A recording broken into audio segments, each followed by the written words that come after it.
Hey, this is Mark Curran, and you're listening to 750 AM or 88.5 FM, WSFI Radio.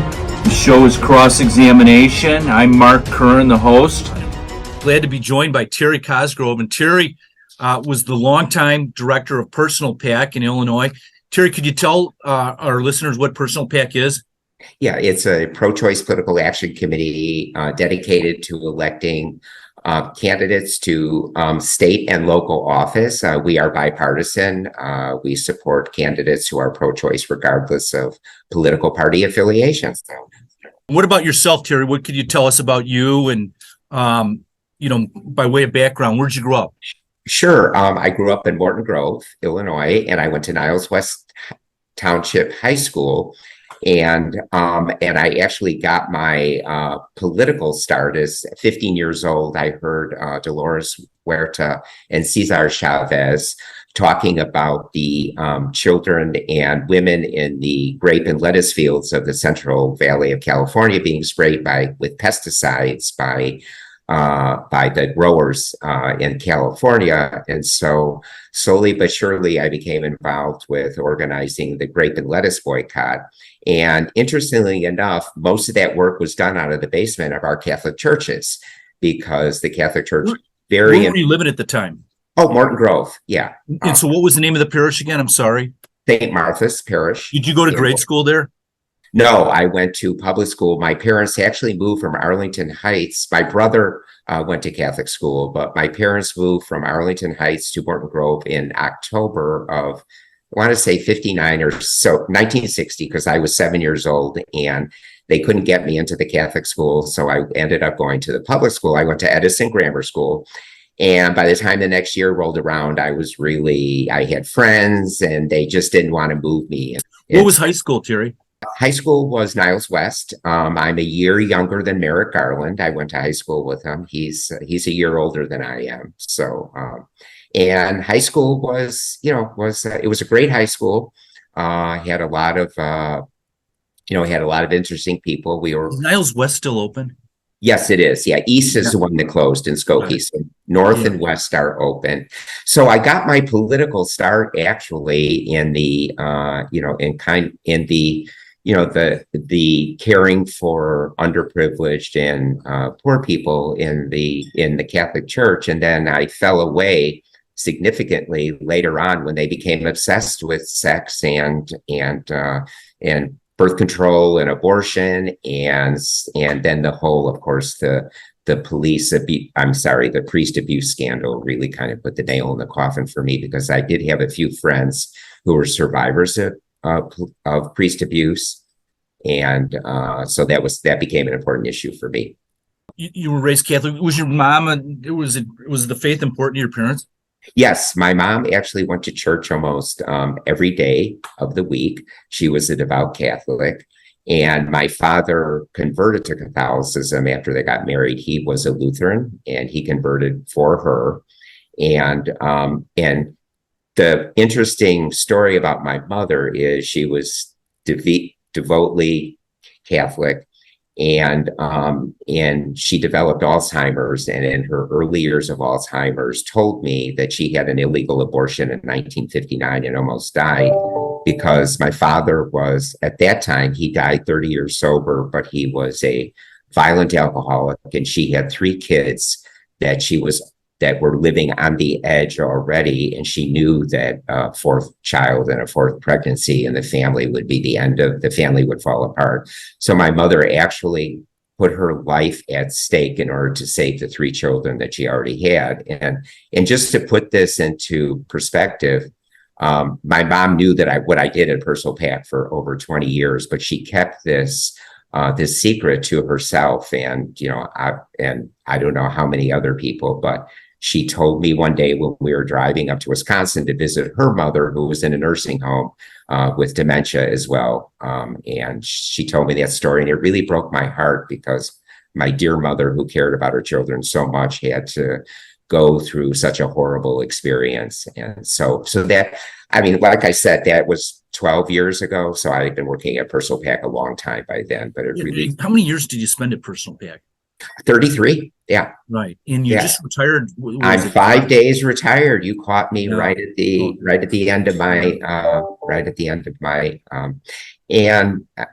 so you're one of the biggest names in Illinois. You know that, don't you? No, I don't. I just in Illinois political circles, everybody knows who Terry Cosgrove is. Well, I just get up in the morning and I do what I do. I tell people I'm not an attorney, I'm not a doctor, I'm not a theologian. I'm just someone who passionately believes that not every pregnancy needs to be planned, but every child needs to be cared for and loved. And I seriously live that and believe that. And, that's one of the issues that I have with your side of the issue is that us pro-choice people are always advocating for prenatal care, postnatal care, early childhood development, and all of those programs that support children once they're born. And it's really heartbreaking to me that in the states that have the most anti-abortion laws have the least support for families and children. And it's one of the, I hate to use the word hypocrisy, but I will, but it's one of the issues that really, that really makes those of us in the pro-choice movement wonder what's really at the bottom of the anti-choice position, who claims to be so pro-life, but when it comes to protecting and providing for babies and children that are here, and there's 600,000, last time I checked, there's 600,000 children in foster care they could use to be adopted. And so I think that's kind of the straw man candidate. We've only had a couple statewide people in Illinois that were pro-life that held statewide office. And one of them was my old boss, Jim Ryan. And what you just said, Jim Ryan and I myself as well would agree with 100%. To be pro-life means a consistent ethic of life.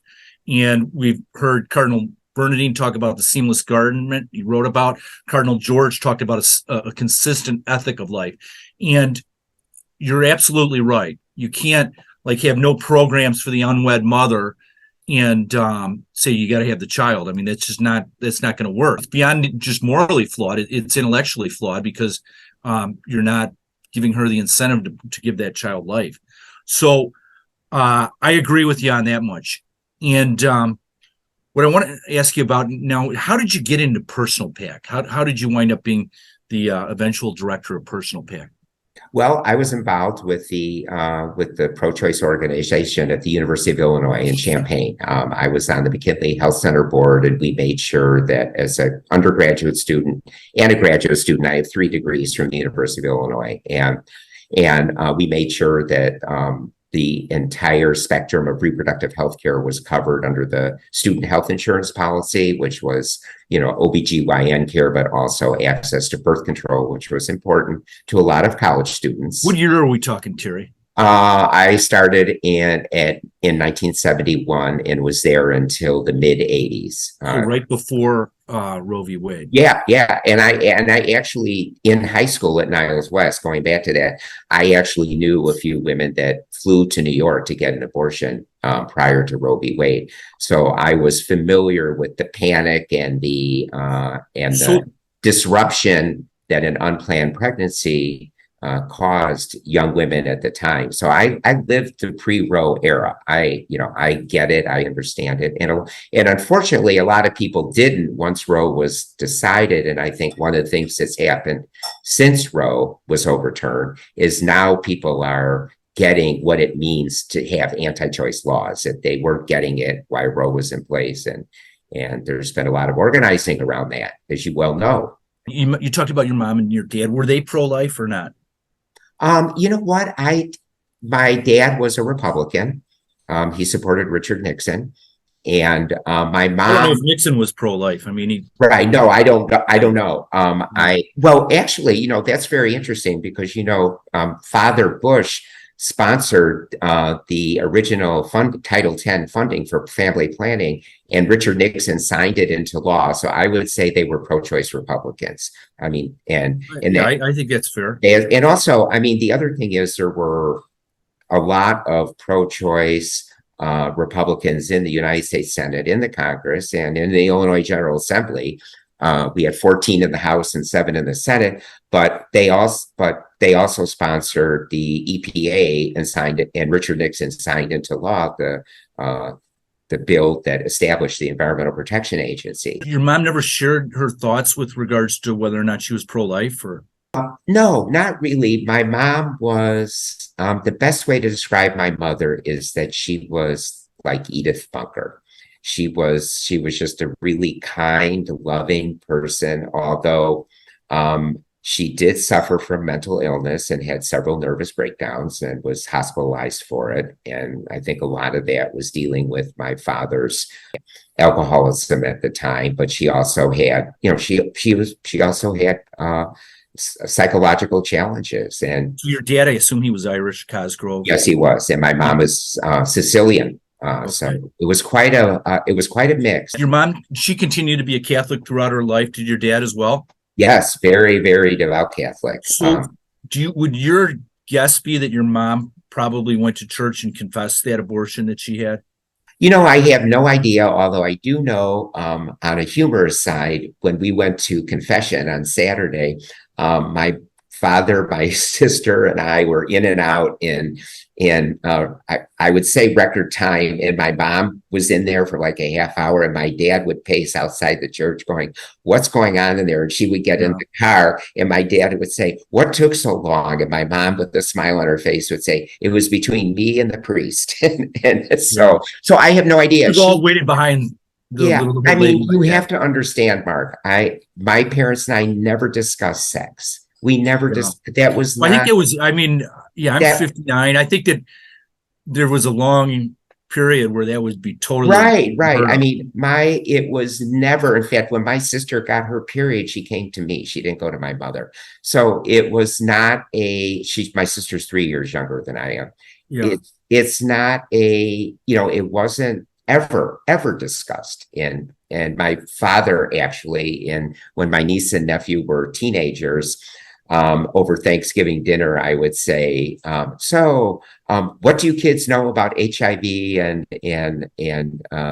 sexually transmitted diseases and pregnancy? And my dad would go, "Terry, do we have to discuss this now?" And I say, "Well, if not now, when?"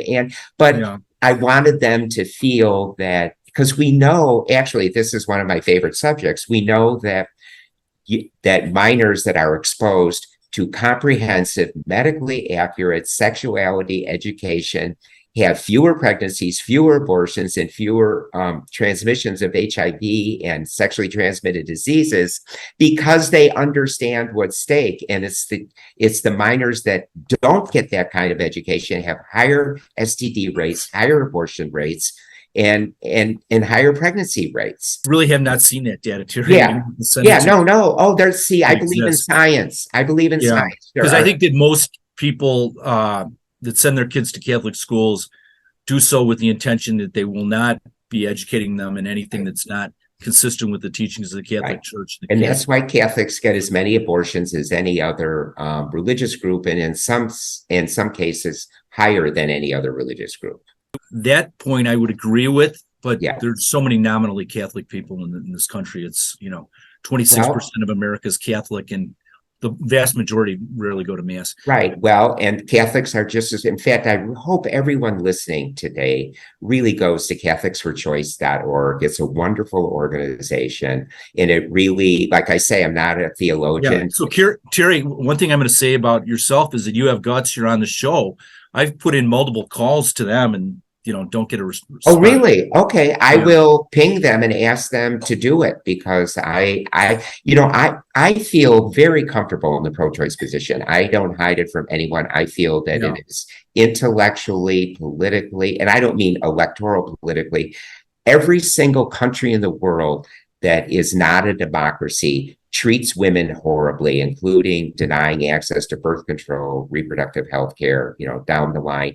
And we cannot have a democracy without having the freedom of women to decide the future over their own bodies. Democracy and anti-choice cannot live side by side.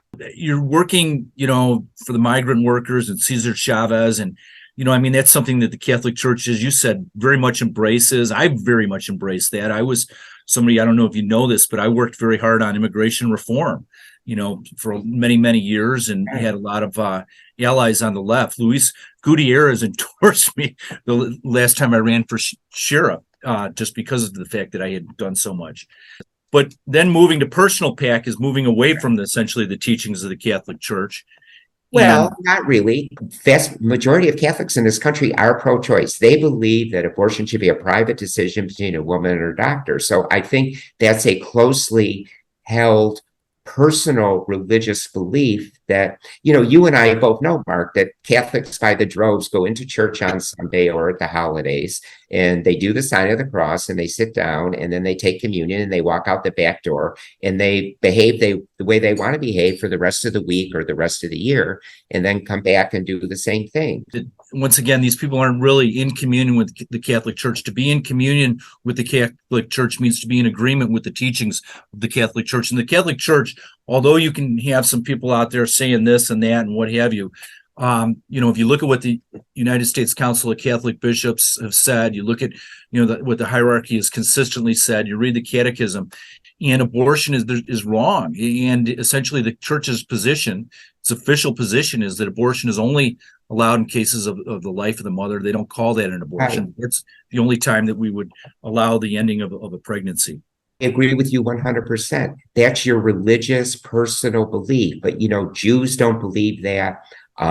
Other religious organizations don't believe that. Certainly people who are not religious don't agree that. And I have no problem with the Catholic Church's position on abortion or anyone else's personal decision on abortion, where we cross the line in a democracy with a separation of church and state is when you try to impose that on other people. The bumper sticker on my car says, "Against abortion, don't have one." I support every single woman's decision, whether it's to carry a pregnancy to term, whether to have an abortion, whether to put, once she gives birth and has a child, giving that child up for adoption. That's what pro-choice means. We are in favor of supporting whatever someone's personal, religious, and deeply held convictions are. I have no problem with the Church's position. The problem I have is imposing it in a democracy on everyone else. And that's what's wrong about it. And that goes to the Church's position on LGBTQ people too. I mean, I have a lot of friends who have adopted gay couples that have adopted special needs children that no one else will adopt. I think this is an issue where, a lot of the listeners out there are going to have a problem. And it's not so much that we care how people live their lives, but we want conscience protection. So, for example, Catholic Charity was the primary adoption source in Illinois for forever and ever and ever. And then they passed legislation making it first civil unions and then gay marriage legal. Right. And Catholic Charities stuck by their position of saying that we can't adopt to same-sex couples because it violates the tenets of our faith. So they got run out of the adoption business. Right. Well, here's the difference, though. I get that. If Catholic Charities wants to discriminate against LGBTQ people, there's a very simple solution. Don't accept state or federal money, because our laws say that state and federal money can't be used to discriminate against a whole class of people. You know who they are. If you disagree, like the Catholic Church, be a private entity. And if you want to run adoption agencies out of your churches and discriminate, you can, but you can't take state and federal money and do it. It's very clear. What about taking our tax dollars and using them for abortion when it violates the tenets of our faith?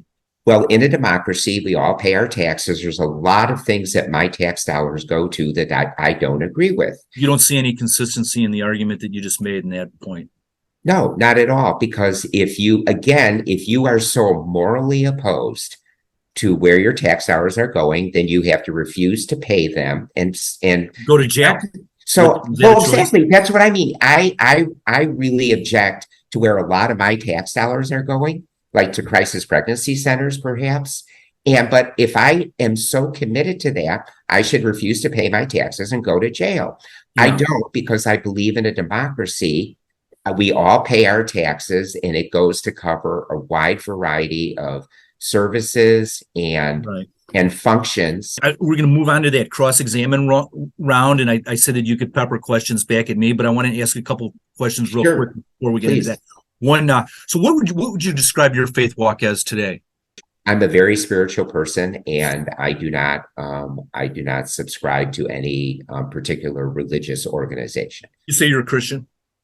No, I'm spiritual. I take my spiritual life and my spiritual lessons that I've obtained from many different sources very, very seriously. And anyone that knows me knows that's true.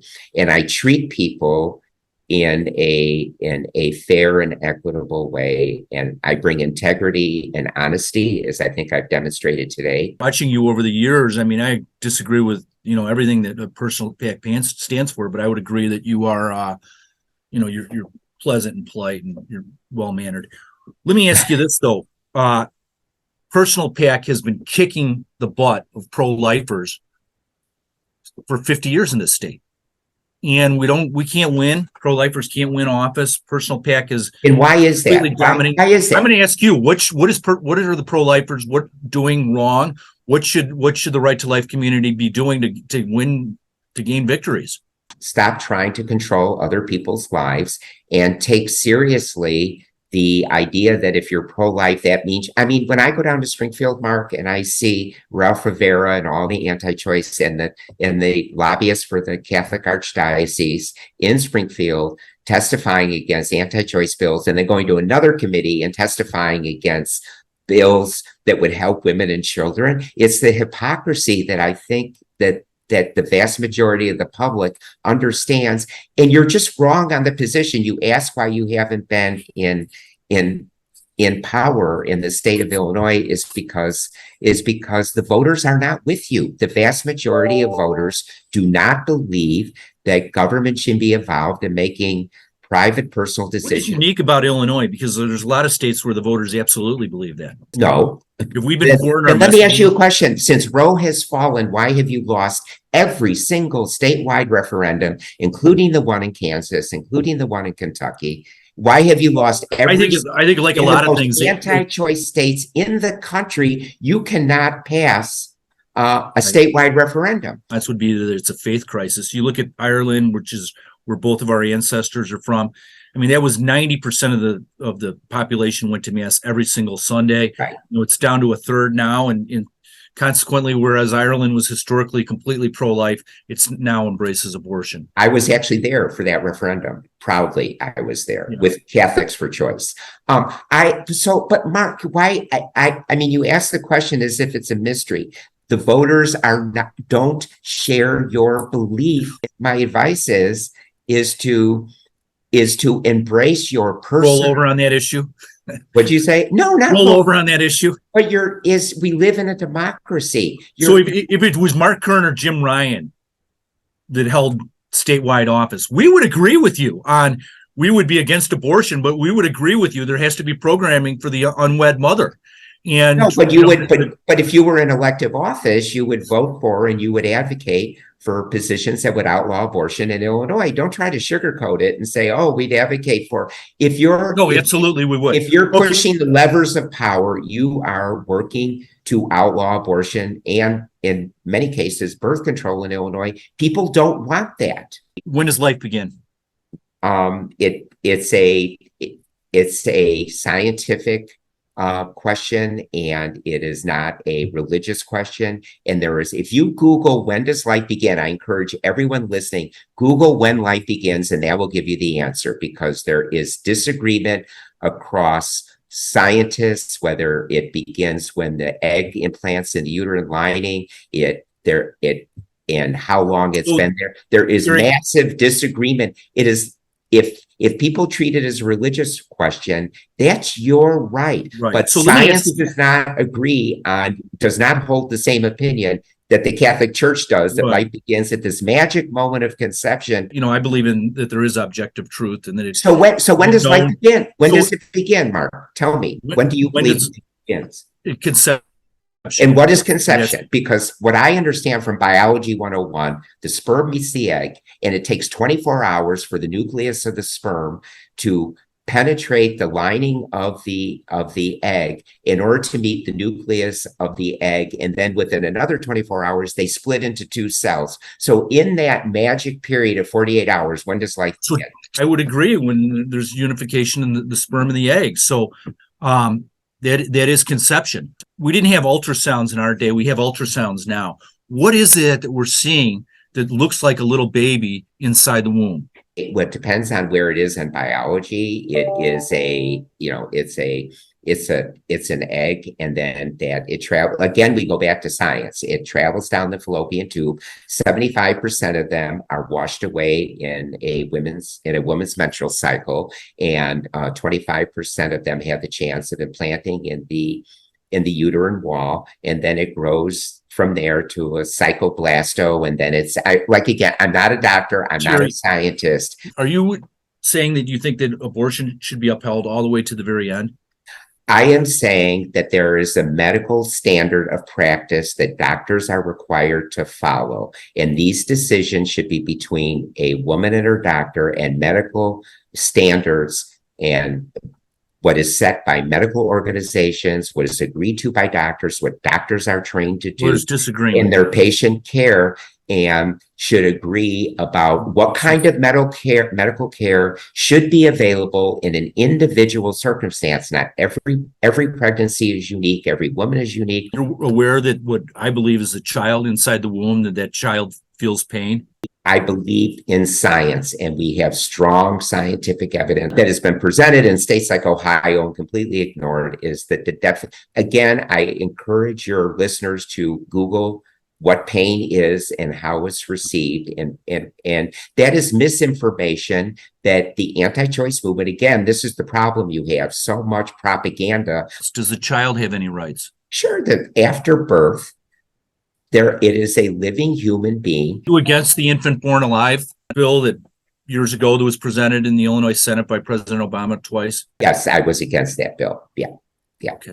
Yeah. It was misnamed. It was nice that you name your bills the infant born alive, or or whatever it is, but that's all. That's nice propaganda. But when you get down to the reality of what abortions in later pregnancy mean, who has them, under the circumstances that they're had. If they're not separate, why does the infant in the womb have a different DNA than the mother? Why is oftentimes 50% of the time the infant in the womb a different sex than the mother? How can they not be two different beings, two distinct beings? Because it's genetics. It's the father's sperm and the mother's genetics and the father's genetics. I'm not a doctor. I said that I'm not a theologian. I'm not an attorney. There is that I believe in this, in the standard of medical care that doctors apply to each and every patient that they see based on their circumstances, their health conditions. And that's what I believe in. And that's what we advocate. Why is Planned Parenthood in inner city neighborhoods and not out in lily white suburbs? Why is it they're only where all the blacks and Latinos? Oh, come on, Mark. This racist trope that you people that tell me where in Illinois that we have abortion centers in Anglo areas. Granite City, Illinois is as white as you can get. And that's where Hope Clinic is. And so is Fairview Heights, Illinois, which is where... Fairview Heights is right outside of East St. Louis. I'll be honest, I don't know Granite City that well. Yeah, I don't speak for Planned Parenthood. I'm not on their board. I don't have anything to do with them. So you would have to ask them. Familiar with Margaret Sanger and her historical record? But then why is it that literally every single African-American legislator in the Illinois General Assembly is pro-choice? Why haven't you been able to convince them or all but one or two African Americans? I mean, I could tell you what I think, ultimately. But why haven't you been able to convince all but two African Americans in the entire United States Congress? In my opinion, they're for sale. That is for genocide. Okay. Yeah, they're for sale. The Democratic Party, they want to win. So in other words, they don't have any moral. They don't have integrity. I would say that 100%. They don't have any integrity. Okay. No. Well, I'm really sorry that you can brush the entire African American When you look at coalition of the pregnancies Illinois General Assembly and the United States Congress with that brush. I think that's unfair, and I think it's offensive, frankly. Are you in favor of abortion in terms of selective sex abortion? Like, China had this one-child policy, and they aborted all the little girls because they wanted to have boys, and then the country became lopsided, boys to girls. Are you in favor of selective sex abortion?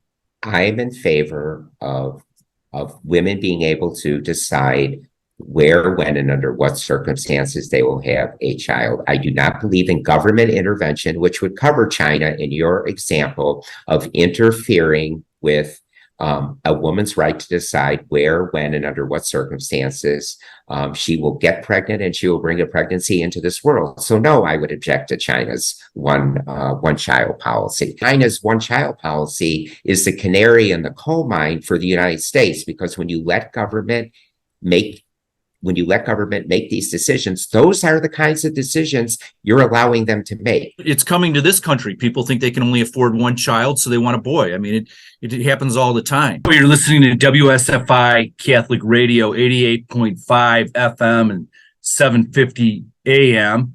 And the show is Cross-Examination, and I'm your host, Mark Curran. We'll be right back with part 2 of our interview of Terry Cosgrove, the longtime director of Personal PAC.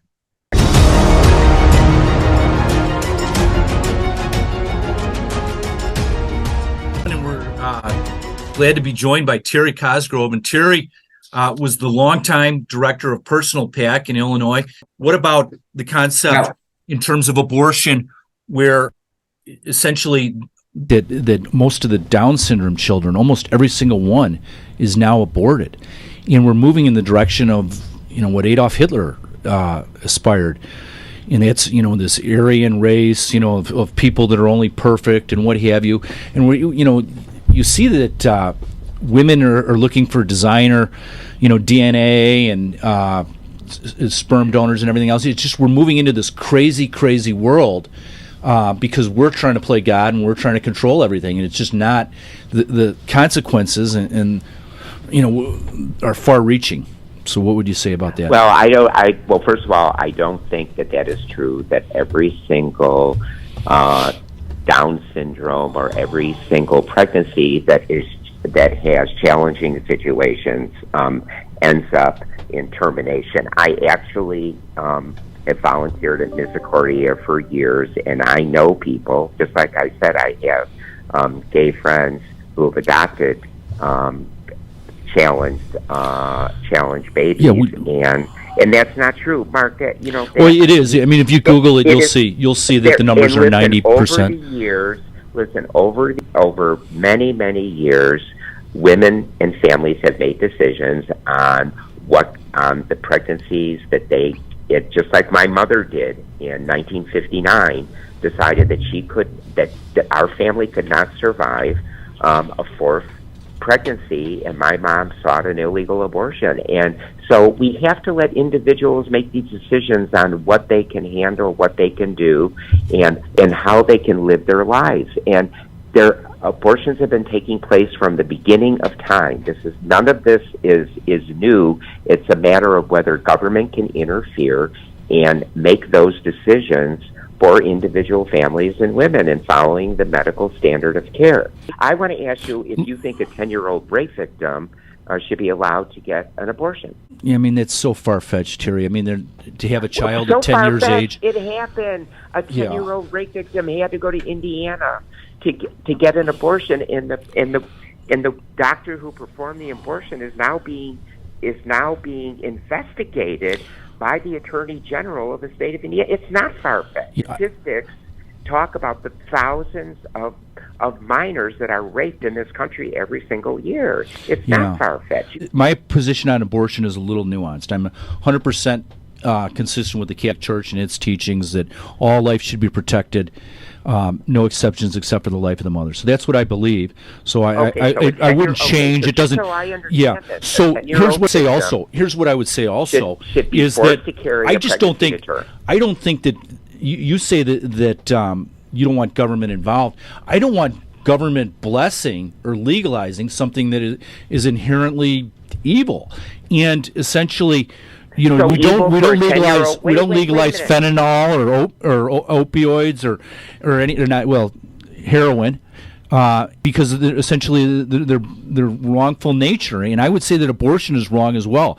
Should the doctor be arrested and the girl be arrested? No, I'm not necessarily in favor of any incarceration for abortion. I just don't think the government should be in the abortion business. Period. Okay, just so I understand, you are refusing to answer the question as to whether a 10-year-old rape victim should be allowed to get an abortion. No, I'm not refusing to answer because the variables that you're going to throw out there are not going to change, the objective truth that I believe in, and that's that life is sacred and it should be protected in all instances. Okay. As we move through, what do you see with Dobbs and everything else? Where do you see the abortion movement going, the pro-choice movement, if you want to call it that? Well, yeah, no, I'm more than happy to answer that question because in fact, I'm telling people that are calling me from other states that I spent 33 years trying to convince voters and of the state of Illinois that Roe v. Wade was in trouble and was going to be overturned. And people would roll their eyes. No one would believe me. Not no one, but very few people took that seriously. And what the overturning of Dobbs did was lit a stick of dynamite into the pro-choice movement, and now everyone believes it because it happened, and people are organizing, and people are moderate, half of the Republicans and all the polling we've seen are pro-choice and don't believe that abortion should be made illegal, and I think that it has brought overturning the Dobbs decision has brought front and center for the vast majority of American voters and the American public that they need to take action in order to protect reproductive rights. So that's where we're at. Was Dobbs wrongly decided? Yes, it was wrongly decided. Roe v. Wade should have been upheld, and so was every other. Despite even the most liberal jurists like Ruth Bader Ginsburg saying that Roe v. Wade was not properly decided, that it was bad law, you think that it was properly decided? Ruth Bader Ginsburg was not against legal abortion from a No, she wasn't, but she said that Roe v. Wade was a poor decision. She said that she would have argued Roe v. Wade as a sex discrimination case. So she disagreed with the approach to how the Roe v. Wade was decided. She made that very clear, but she believed that legal abortion should have been established at the federal Supreme Court level under the notion that it was sex discrimination. So I know people like to confuse it to say that Ruth Bader Ginsburg was somehow against Roe. She was against the method that it was used to decide it. So That's a very, very different... No, I agree 100% that she was pro-choice, but that she thought Roe was poorly decided. What do you foresee as we go state by state with regards to abortion laws? What's Terry Cosgrove telling people this is what's going to happen?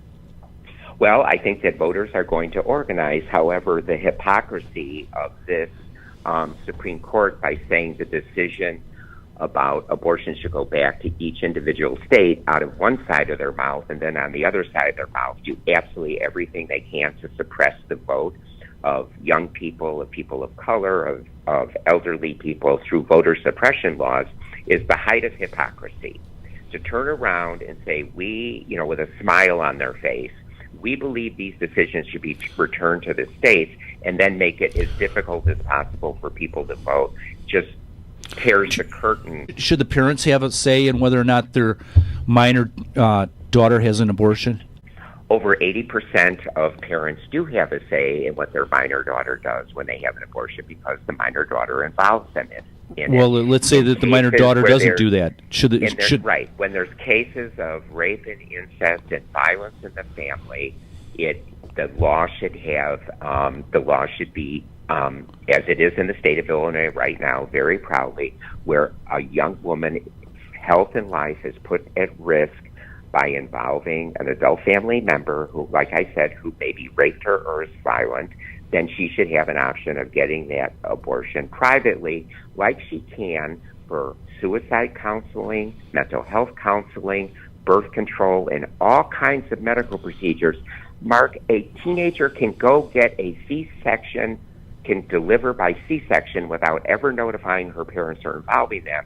But taking a pill that is safer than an Advil or a Tylenol, which is what the abortion pill is, she has to go in front of a judge. Well, the reality is that they go down to the nurse's office, they got to have the parents' permission to take a Tylenol pill.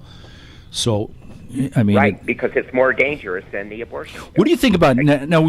I started out talking about conscience protection. I really think that that's critical. Did you ever see the movie A Man for All Seasons, or are you aware of St. Thomas More? I saw A Man for All Seasons. Like, did it come out in 65 or 63? 63, yeah, 63. 63. I saw it. I was so young at the time. I was 10 years old. And I remember seeing it. I remember not understanding anything about it and thinking, why am I here? Not based on the content of the movie, but at 10 years old, it went over my head. I wasn't that smart at 10 years old to understand any of that. The focus or the central theme of that movie is that our conscience needs to be protected. And, Thomas More says that to, his trusted friend that, you obeyed your conscience and you get to go to heaven, and now I violate my conscience by going to the king's wedding, and I'll go to hell for it. Is that okay? Are you going to visit me in hell? Conscience protection is so important to people of faith.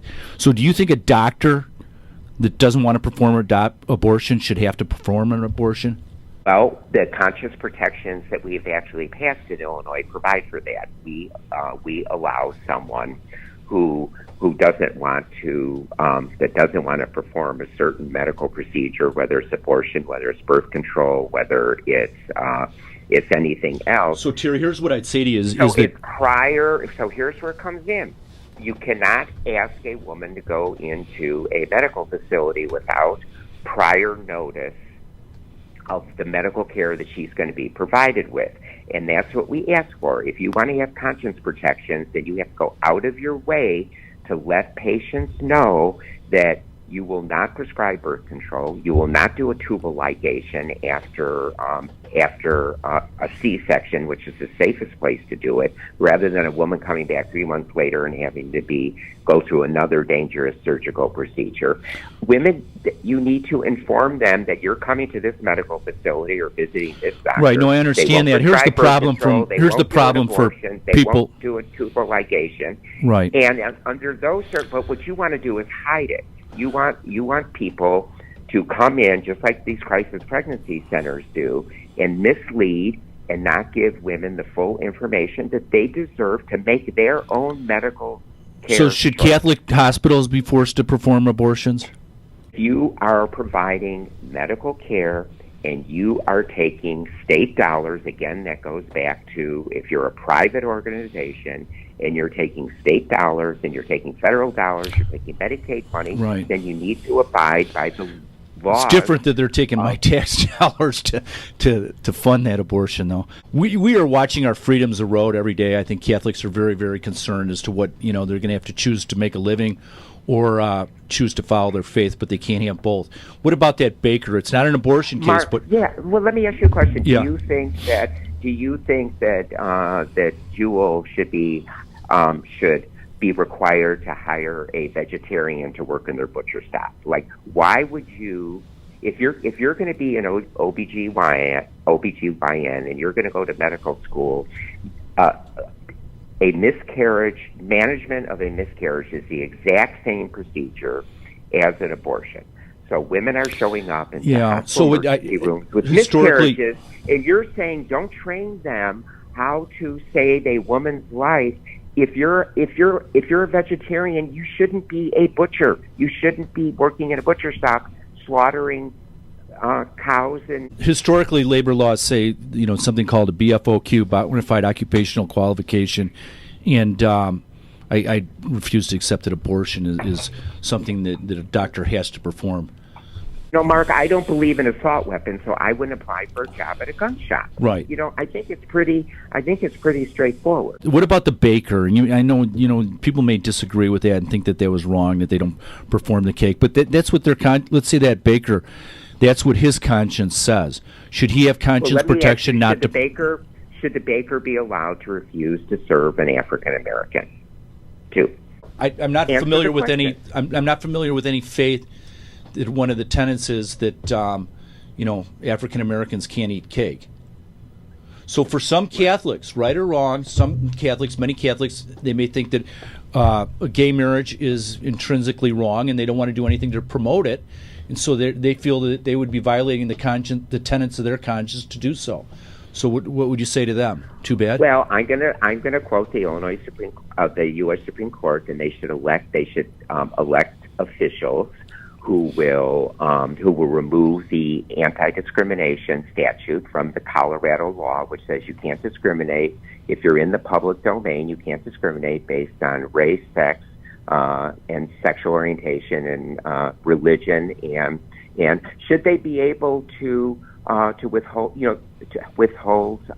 making a cake for a Jew or a Muslim? Have you ever seen an abortion performed? Yes, I have. I've held the hand of a very dear friend of mine who was brutally raped and had an abortion in 1977. And have you seen also a partial birth abortion performed? There is no such thing as partial birth okay, abortion. Well, there's medically indicated abortions that occur later in pregnancy. You said you held the hand of the woman, but did it affect you to see that baby sucked out of there? Did what? And did it affect you to see that baby sucked out of there and the bones and everything else? Mark, I know this is going to come as a surprise to you, but at 9 weeks, it's not a baby. It's a very, very small clump of cells that is smaller than a thumbnail, and yes, I did see it. I held her hand, and I was looking at the doctor, and I was sitting next to her, and yes, I did see it, and it was not a baby. And see, this is okay. So you're talking 9 weeks, though, Terry. Terry, it's legal way beyond 9 weeks. You try, and that's why the American public isn't buying it. You cannot say that an abortion that's done with a pill or an abortion that's done at 8 or 9 weeks or 10 weeks is a baby. It's not. People know what it is. Okay, so is it a baby at 32 weeks? Because you can have an abortion then. Is it a baby then? Based on, and when there's a standard medical care applied to that, and it is an individual woman, and you and I both know those abortions are very, very rare, and they're done under the standard medical care based on an individual woman's condition and in consultation with her doctor on what is best to preserve her health and life and also preserve her fertility. I know women that have had abortions later in pregnancy, and it is really cruel of you to beat up on them because the vast majority of these women, first of all, you don't see fetal anomalies. I mean, I'll be honest with you, I don't beat up on them. I'm a sinner as much as anyone, and that's there's forgiveness for those women. I know, but you don't. But see, you're not interested in the science or the I'm just saying. I don't mean to be disrespectful here, but to say that about women who have had later term abortions, who have a fetus that has no brain, no spinal cord, has absolutely no chance of taking its first breath, and for the woman to carry that pregnancy to term as you would force her because you wouldn't allow an abortion, she is subject to septic shock, to dying, to infertility, so she can never get pregnant again. And that is cruel. As being a pro-lifer that's been defeated on this issue the last 2 times I ran for U.S. Senate and Supreme Court, I would never essentially lobby or promote the idea that women need to be going to jail and all this other business. So it seems to me that the pro-choice... But you would force a woman, but wait a minute, stop with the jail thing. And that's not true because women are being arrested in Texas right now for having an abortion. So the fact that some state's attorney somewhere in Texas wants women to go to jail for abortions, immediately because I'm pro-life, I must adopt that line of thinking? No, but you said we don't. I think it's important to say I don't, but to recognize that there are other people that share your point of view that are, in fact, in favor of arresting women and throwing them in jail. It's happening all over South America. You don't have to look very far. You can go to Guatemala. The prisons are filled with women who are there for rotting in jail for 10 years because they had the gall to try to get an abortion, to take a pill that's safer than an Advil or a Tylenol. Do you have any concern with regards to the fact that the United States no longer reproduces, and essentially, you need 2.3 children in order to sustain the current populations, and the only thing that's saving us is the immigrants coming in here, but for that, because look at all those countries of Europe where their population is below 0.1, and essentially, they're no longer Christian nations. They're predominantly Islamic nations. Not saying anything wrong, with Muslims. Is that healthy for a nation like France to no longer be a Christian nation? Because Christians have been persecuted by Muslims in a lot of places in the world. Let's put it this way: over time and millennium, as long as human beings have been on this earth, the nature of populations has shifted and changed over history. And we're experiencing that right now, and I don't think that the right-wing attack on immigrants that's going on, including the president that you praise so much, Donald Trump, is doing this country any good. And that's why business is begging for the United States Congress to reform its immigration laws, because there is such a shortage of workers needed to fill a lot of the jobs in this country and to also pay taxes and do exactly what you're saying. So I would say that our immigration policies and the immigration policies of European nations need to be reviewed. These Islamic nations do not treat LGBTQ. I'm very aware of it. I'm not. So do you see any danger in the fact that Christians are not reproducing in these nations that were once Christian nations are now? I'm not, Mark, I'm not going to comment on whether Christians are reproducing in France. I don't know, and it's outside my wheelhouse. Right. And I'm not going to broad brush. I don't want to broad brush Muslims. I have a lot of good friends that are. If you have any questions for me, what are they, and what's next for Terry Cosgrove? Well, first of all, I'll answer the second question first. I don't know what's up next for Terry Cosgrove. I'm taking a break, and I am retired now for 4 days, and my entire life, the next opportunity or the next thing that I should do is kind of just appeared in front of me. I don't mean that literally. It's not like a vision or anything, but it's kind of fallen in my lap. So I don't know. Stay tuned, I guess is what I'd say. I don't have any immediate plans. And but my question for you is, and this is my final question. Absolutely. No, there has been study after study, and I'm going to send you testimony that I wrote in front of the Illinois House Equity and Fairness Committee for you to read. But in that testimony, the city of Denver and the city of St. Louis both gave birth control free to women with the birth control of their choice free for 5 years. And what that did, it reduced the teenage pregnancy rate by close to 50%. Now I'm rounding off the numbers. One is 49, one is 51. I just can't remember. And it also reduced the abortion rate by 50%. If you believe that abortion is murder and it is such a crime, why is it that the anti-choice movement does not support us in the pro-choice movement, where we try to reduce the number of unintended pregnancies through the two routes that we know are the most effective, which is access to birth control and access to quality, comprehensive, medically accurate sexuality education. Yeah, so we have all the data in the world that shows it reduces the need for abortion, but you people, and I am saying you people because it's broadly the anti-choice movement, fights us every step of the way, and I don't understand how you can call yourself pro-life when you refuse to join us in supporting the most effective ways to reduce the need for abortion and the actual number of abortions, and how you can call yourself pro-life when that is your position. Did you ever read Humanae Vitae? No. Okay, so Humanae Vitae, are you familiar with St. John Paul II's theology of the body? Theology of the body.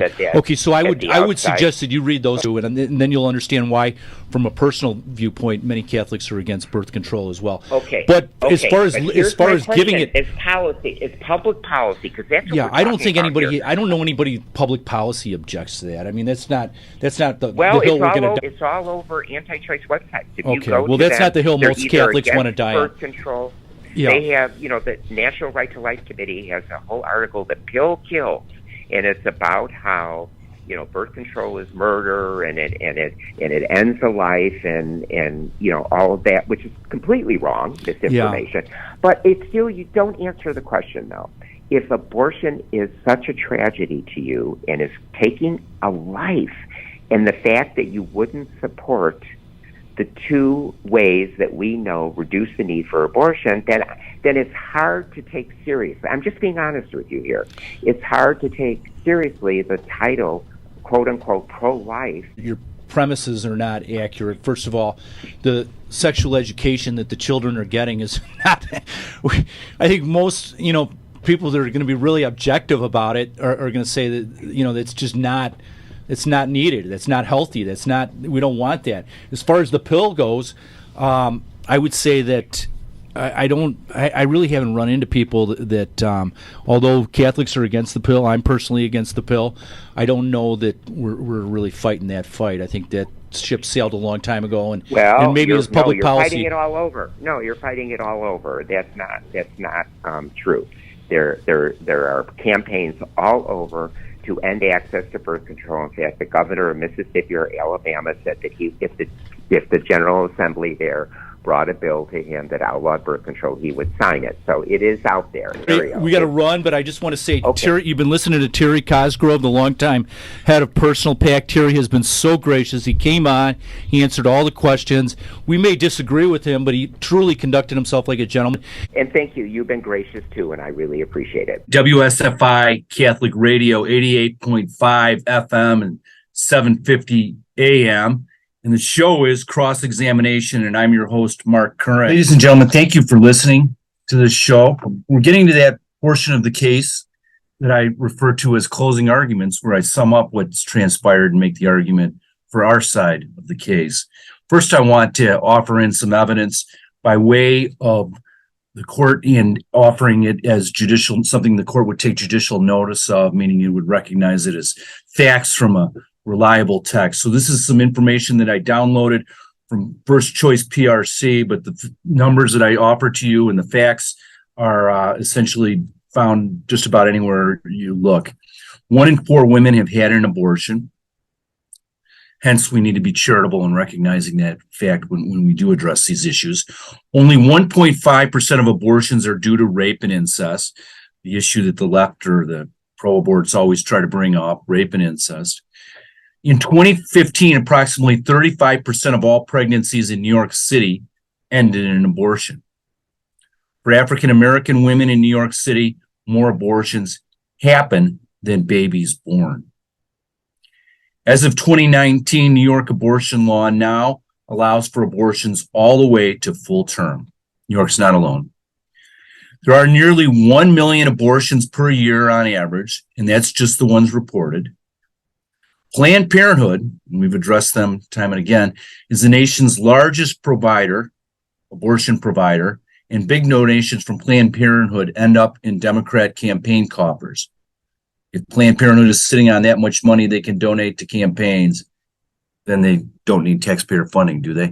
And by the way, once again, WSFI is not partisan. We don't take sides, Democrat, Republican. Both political parties have a lot of problems, especially from a Catholic perspective. And a child's heart beats at 21 days. It is audible at 8 to 10 weeks gestation. So those are essentially the facts that I would ask the court to take judicial notice of, and the jurors can use in determining their outcome. We make our closing arguments now, and our closing argument as to whether or not abortion should be legal, whether or not life is sacred. I want to address some of the issues that were brought up by our opponent, Terry Cosgrove. And I begin with Planned Parenthood. He attempted to distance himself from Planned Parenthood, but they are the world's largest provider of abortions. He indicated that they were in suburbia, if you will.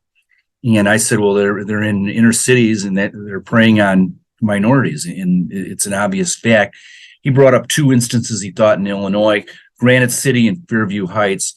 Those are both down there in Madison County, Illinois, way down on the border, right next to St. Louis, Missouri. And essentially, that's their audiences. So I hadn't, even though I ran for U.S. Senate, I wasn't that familiar with where Granite City was on a map, but I looked it up. So I asked Terry if he's ever seen an abortion. It's such a horrific thing to see, to observe. And it's so traumatic that I wanted to know if he had. And he said he had once. And he said that the baby was 9 weeks old, and he talked about holding the hand of the mother. Well, when a 9-week-old baby is pulled from the mother, essentially you're dealing with a baby that has the eyes, the legs, the eye color, the face priming, arms, all of the major parts, and you can see that that's a child that's just been ripped from her mother's womb, and it's just, I mean, you're traumatized for the mother. What about for that little child whose life has just ended? We talked about black politicians, and he's right that almost all black politicians are pro-choice, and he used that as an argument as to the fact that the racists are on the other side of the equation, and that's really not the case when you look at the fact that blacks are disproportionately facing abortions, and that there is a genocide going on of their race, and I think that the pro-lifers are the ones that essentially really care about the black community and don't want this to happen. Science, we hear that from them always, like time and time again, and then they use it only to their convenience.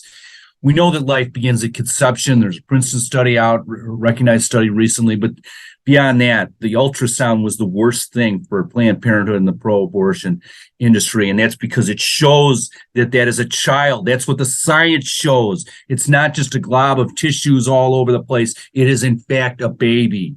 We talked about tax dollars, Terry and I didn't. I mentioned to him the fact that conscience protection is so important for those of us that recognize that we're going to meet our maker one day, and that we do not want to live in a world where we can either make a living or we can follow our faith, but we can't have both. That's what matters for us on such an integral level. And he wasn't having of it. We shouldn't get tax dollars. The Catholic charities, if they're not going to adopt to same-sex couples, then they shouldn't be in the adoption business. They shouldn't receive tax dollars. Yet my tax dollars, your tax dollars, go to fund the abortion industry. They go to fund Planned Parenthood. You see the hypocrisy time and time again in everything that they do, beginning with their argument of the science. So much hypocrisy on the left. There's no hypocrisy on our side. We're consistent in what we say and what we believe, and we're consistent because it's the truth. He talked about pro-lifers, if you will, and that we were hypocrites because some of us voted against funding for the unwed mother and for infant childs. Well, that may be the case, but that's really the straw man argument. When you think of all those crisis pregnancy centers that are out there, and you see that the bulk of the pro-life movement truly does care about the unwed mother, and that's why we're there for them. And I think the vast majority of us would not have any problem whatsoever with some of our tax dollars going to unwed mothers and to discouraging abortion. But beyond that, we know, certainly as Catholics, but even from a natural law perspective, that all issues are not the same. The first is life. Life is the preeminent issue. And you can't have any of those other things or worry about any of those other things if you're not born into this world. And that's one of the critical flaws when they make that argument. They talked about rape and incest, that it's a rarity. What we need to remember about rape and incest is that child's coming out one way or the other. The trauma is not alleviated. So killing that innocent child, it doesn't, roll back the clock and take away the rape or the incest or what have you. It has to come out. The question is, do we want to kill that child? It's a child, folks. And I submit to you that's not what we want to do. The problem with the abortion industry also is that it's used, as is so much of the government right now, so much of the government from the leftist ideology is taking away the ability to parent. We see that in the schools with the sex ed programs and everything else, and how they're trying to minimize our influence on our own children. And in an abortion, a young child can have an abortion without approval of the parents in any instance. Doesn't matter if it was rape or incest or what. Just go to the abortion clinic and have an abortion, and that simply isn't right. It's very, very wrong. I want to point out some other things in Terry's argument that I believe that are important, that we should address. And he talked about his disagreeing with President Obama when he twice presented that infant born alive bill, where a botched abortion the child is born and on a table and can't get any treatment. And our Illinois President Obama, presented that bill not once but twice. Didn't make it through, but that was his intention. Well, Jill Stanek was a nurse at a hospital, and you may have remembered her giving testimony back then as to what happens to that child when in the botched abortion. That child is left there, and it's left to essentially die on the table, and then it's the remains of the child are put into a closet. And I mean, what a horrifying thing to do. And we know that from Kermit Gosnell, the great abortion doctor, if you will, that the House of Horrors, there's a movie about it. I suggest that you watch it. That in his intentional killings, when of the child in the womb, when it didn't work out, he would snap the cord. And that happened frequently. So it's oftentimes the procedure of abortion is even far worse than we even think, or even could possibly imagine. There are late-term abortions. They happen regularly. It's never okay to kill an innocent child, and I would submit to you, for those reasons, that abortion is wrong. But I want to make 3 specific arguments as to why abortion is wrong, why we need to continue this fight. And they are the Constitution, they are science, and they are morality. And let's begin with the Constitution. The Constitution, as you all know, Thomas Jefferson wrote the Declaration of Independence. And in the Declaration of Independence, he says, life, liberty, and the pursuit of happiness are to be protected. And that is the reason for government, to protect life, right there in the Declaration of Independence. That's our why. And the how is the Constitution. And in the Constitution, in Section 1, where it's laying out the powers of government, the legislative, that those laws should reflect the protection of life. And that's codified in the 5th Amendment. Now remember, the Bill of Rights, the first 10 amendments to the Constitution. We don't have a country but for the Bill of Rights. In the first 10 amendments to the Constitution, it talks about the Due Process Clause. And the purpose of the Due Process Clause is to ensure fundamental fairness in the protection of life, liberty, and property. And because the states didn't get on board with those first 10 amendments early on in history, they were mandated on the states through the 14th Amendment. So the states are also required to protect life, liberty, and property through due process of law. So it's right there. It's in our laws that life, and for the founders to have spelled that out so clearly, and we know that that's a life. Separate DNA, separate attributes right down. Oftentimes a different sex. That is not the same life. And when you recognize that that is not the same life as the mother, all of their arguments break down. Nothing else works. All their arguments are flawed. Think about that. You go to the science. And we've talked about how they like to throw with the science, but the science is clear. The science is clear that life begins at conception. The science shows us with our own eyes, that ultrasound, a gift from God, that we can see that that is in fact a child. The science shows us once again that there's a separate DNA. All of that through the science. Ladies and gentlemen, morality does matter. It absolutely, fundamentally matters. And the founders understood that.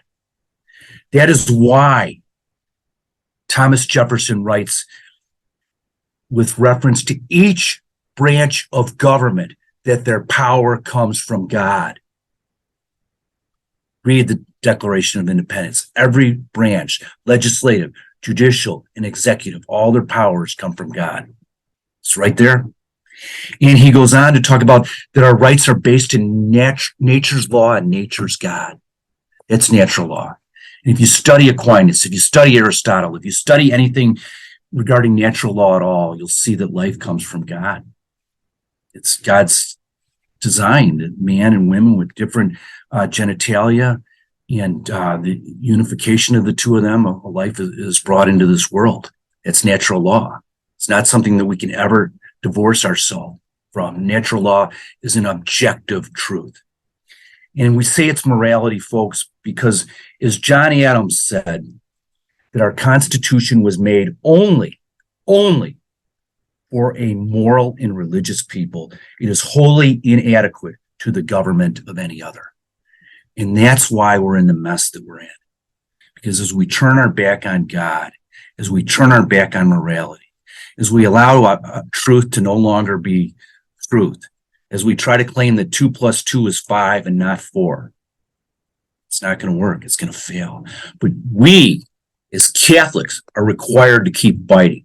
We are required to fight till our dying breath. And we were hopeful to hear those words, "Well done, my loyal and faithful servant. You have finished the race." That's our goal. And so win or lose, we have to leave it all on the battlefield and continue to fight for the unborn. Thank you. You've been listening to Mark Curran. The show is Cross-Examination. God bless.